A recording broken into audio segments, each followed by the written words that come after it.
என் channel பேர் முண்டக்கண்ணு, என் பேர் ரஹ்மான். இன்னைக்கு வீடியோவில் வந்து ரொம்ப கொஞ்சம் எமோஷ்னலான விஷயத்தை பற்றி பேச போகிறோம். நேற்று நைட்டு ஒரு 10 மணி இருக்கும் வந்து நான் ஒரு வீடியோ பார்த்தேன். சென்னையில் வந்து ஒரு டாக்ஸி டிரைவர் வந்து ஒரு வீடியோ பதிவு போட்டுட்டு பேசினார். அதுக்கப்புறம் வந்து 3 ஃபோட்டோ வந்துடுச்சு. ட்ரெயின் தண்டவாளத்தில் தலையை கொடுத்து தலை தனியாக உடல் தனியாக அதை பார்த்துட்டு அந்த வீடியோ பார்த்ததுக்கப்புறம் எனக்கு நைட் ஃபுல்லாக தூக்கமே வரல.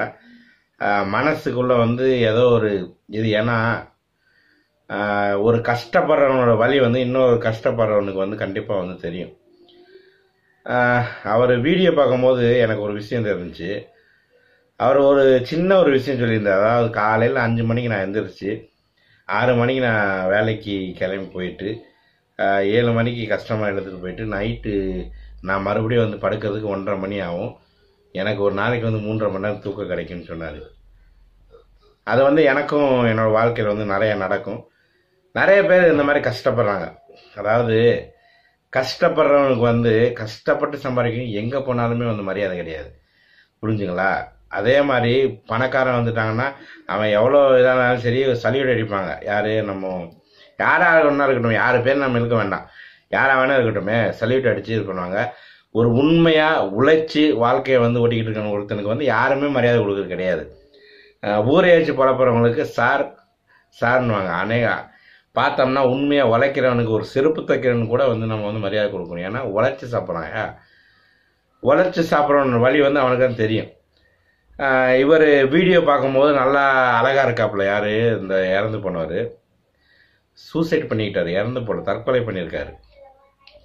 நல்லா தாடிலாம் அழகாச்சு, நல்ல ஒரு முகம், அருமையான கலை, சூப்பராக இருக்கார் ஆள். நான் பார்க்கும்போது இவ்வளோ அழகான ஒருத்தர் வந்து ஏன் இப்படி ஒரு முடிவுக்கு வந்தார் அப்படின்னு ஃபீல் பண்ணேன். ஆனால் அந்த ஒரு முடிவுக்கு வரணும்னா எந்த அளவுக்கு அவர் மனசு நொந்து இருக்கணும் அதை பாருங்கள் நீங்கள். அதாவது ஒரு மனுஷனோட மனசு அந்த சிச்சுவேஷனுக்கு தள்ளப்படுறாருன்னா அந்த அளவுக்கு மனசு வந்து நோகடிக்கப்பட்டால் மட்டுமே வந்து வாழ்க்கையில் வந்து ரொம்ப நொந்து போனால் மட்டுமே வந்து அந்த சிச்சுவேஷனுக்கு போவாங்க. ஓகேங்களா? சாதாரணமாக யாரும் வந்து தூக்கு போடும். ஏன்னா வலி, இப்போ லைட்டாக ஒரு கையில் கீறிக்கிட்டா கூட நமக்கு எவ்வளோ வலிக்கும் தெரியுமில்ல உங்களுக்கு. ஒரு ட்ரைனிங் கீழே தலையை வைக்கணும்னா அந்த வலியை கூட பொறுத்து மனசில் ஒரு தைரியம் கொண்டு வந்து தான் வைக்க முடியும். ஸோ அந்த தைரியம் வரணும்னா அவங்க மனசில் வந்து ஒரு இதாக, அதாவது உலகத்தை விட்டு வெறுத்துருப்பாங்க. அப்படி வெறுத்தா மட்டுமே அந்த மாதிரி செய்ய முடியும். ஸோ அந்த மாதிரி ஒரு தலையை வச்சுருக்காங்கன்னா அதுக்கு பின்னணியில் என்னென்ன நடந்திருக்கு அப்படின்னு கொஞ்சம் விசாரித்து பார்த்தா அது, அதாவது அவர் வந்து ஒரு கஸ்டமரை வந்து பிக்கப் பண்ணுறதுக்கு, அதாவது அந்த டாக்ஸி டிரைவருக்கு வந்து ஃபோன் பண்ணுறாங்க. ஒரு ஏசி ரூமில் உட்காந்துக்கிட்டு வீல் சேரில் உட்காந்து சுற்றி ஃபோன் அட்டன் பண்ணி அந்த இடத்துல போய் ஆளை எடுத்துக்க, இந்த இடத்துல போய் ஆளை எடுத்துக்க அப்படி சொல்கிறதும் முடிஞ்சு போச்சு. ஓகேங்களா? போகிற வழியில் ஃபைனிங்னு விழுந்து அவங்க தான் கேட்டேன், யாரே டாக்ஸி டிரைவர் தான் கேட்டணும். அப்போது ஒரு நோ பார்க்கிங் இடமா எந்த இடமா நமக்கு கன்ஃபார்மாக தெரியல. அந்த இடத்துல ஒரு ஆளை பிக்கப் பண்ணுன்னா இவர் போய் பிக்கப் பண்ணி தான் ஆகணும். இவர் வழி கிடையாது. அது லேடி கஸ்டமருன்னு சொல்கிறாங்க, லேடி பேசஞ்சர்ன்றாங்க. சரி ரைட்டு, பிக்கப் பண்ண போயிட்டாரு.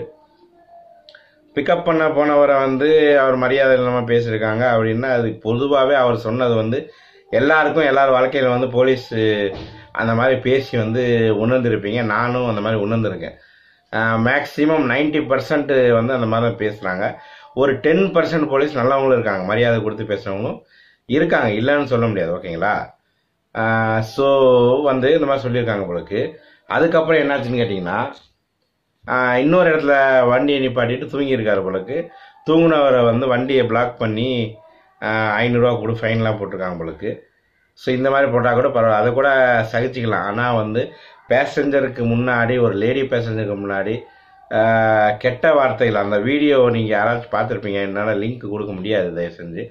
அந்த வீடியோ யாராச்சும் போட்டிருந்தாங்கன்னா தயவு செஞ்சு பாருங்கள். அவரே சொல்லியிருக்காரு, அதாவது ஒரு அம்மாளுக்கு தான் நீ வந்து பிறந்தியா அப்படின்ற ஒரு வார்த்தை. அதாவது அம்மாவை பற்றி யார் எப்போ பேசுகிறாங்க சொல்லிடுன்னு வந்து கோவம் ஏறும். புரிஞ்சுங்களா? அது அம்மா இருந்தாலும் சரி, அம்மா இல்லாட்டாலும் சரி, சொல்லிடுன்னு வந்து கோவம் ஏறும். அந்த கோவம் ஏறுனா என்ன வேணாலும் செய்யறதுக்கு வந்து அவங்களுக்கு வந்து ஒரு இது வந்துடும்.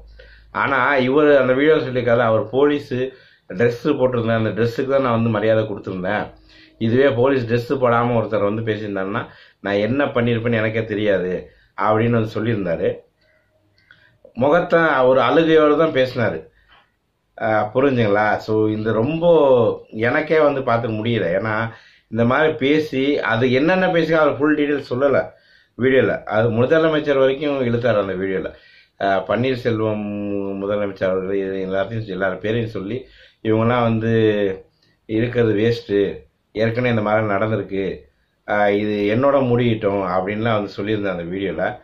பார்க்கறதுக்கு மனசே கஷ்டமாக இருந்துச்சு. அதோட அந்த வீடியோ வந்து முழுக்க முழுக்க காரணம் வந்து சென்னை போலீஸு அப்படின்னு சொல்லிட்டு அந்த வீடியோ முடிச்சிட்டாரு. முடித்ததுக்கப்புறம் அந்த ஃபோட்டோ தான் பார்த்தேன், வேறு ஒன்றும் கிடையாது. சரிங்க, அதாவது ஒரு உண்மையாக கஷ்டப்படுறவனுக்கு, ரோட்டில் கஷ்டப்படுறவங்களுக்கு கொஞ்சம் தயவு செஞ்சு எல்லாரும் சரி மரியாதை கொடுத்தா நல்லா இருக்கும்னு நான் நினைக்கிறேன். வலி வந்து உண்மையாக கஷ்டப்படுறவங்க தெரியும். அதாவது கஷ்டப்பட்டு ஒரு 4 ஃபுல்லாக கஷ்டப்பட்டு 500 ரூபா சம்பாதிக்கிறவன்ட்ட 500 ரூபாயை வந்து யாரும் அசால்ட்டாக பிடிக்கிட்டு போனாங்கன்னா அந்த வலி வந்து ரொம்ப கஷ்டமாக இருக்கும். அது நானும் வந்து ஒரு உழைப்பாளி தான், நானும் வந்து ஆட்டோ டிரைவர் தான். ஸோ அந்த வலி எனக்கும் தெரியும். 4 ஃபுல்லாக கஷ்டப்பட்டு ஏதாச்சும் ஒரு ஃபைன் யாராச்சும் அடிச்சிட்டாங்கன்னு வச்சுங்களேன், நம்ம மனசு வந்து 4000 5000 ஃபைன் வந்துச்சுன்னா மனசு வந்து முடியாதுங்க. அது ரொம்ப ஃபீல் பண்ணுறேன். தயவு செஞ்சு எல்லாரும் எல்லாத்துக்கும் அன்பாக இருங்க, மரியாதையாக பேசுங்க. அவ்வளோதான் இந்த வீடியோ மேலே சொல்லிட்டு இருக்கேன். நான் யாரையும் தாக்கி பேச விரும்ப கிடையாது. முடிஞ்ச அளவுக்கு அன்பை பரிமாறி அன்போடு நடந்துக்கிட்டால் நல்லா இருக்குன்னு நினைக்கிறேன். நீங்கள் என்ன நினைக்கிறேன்னு எனக்கு கமெண்ட்டில் கீழே பதிவு பண்ணுங்கள். வீடியோ பிடிச்சா லைக் பண்ணுங்கள், ஷேர் பண்ணுங்கள். என்னோடய சேனலை சப்ஸ்கிரைப் பண்ணி பக்கத்தில் பெல் ஐக்கானை கிளிக் பண்ணுங்கள். நான் அடிக்கடி இந்த மாதிரி வீடியோ வந்து நிறையா போட்டுட்ருப்பேன். இது எனக்கு சொல்லக்கூட மனசு விரும்ப கிடையாது, ஏன்னா ஒரு எமோஷனல் வீடியோ பண்ணியிருக்கேன். ஓகே, என் சேனல் பேர் முண்டக்கண்ணு, என் பேர் ரோமான். பாய்.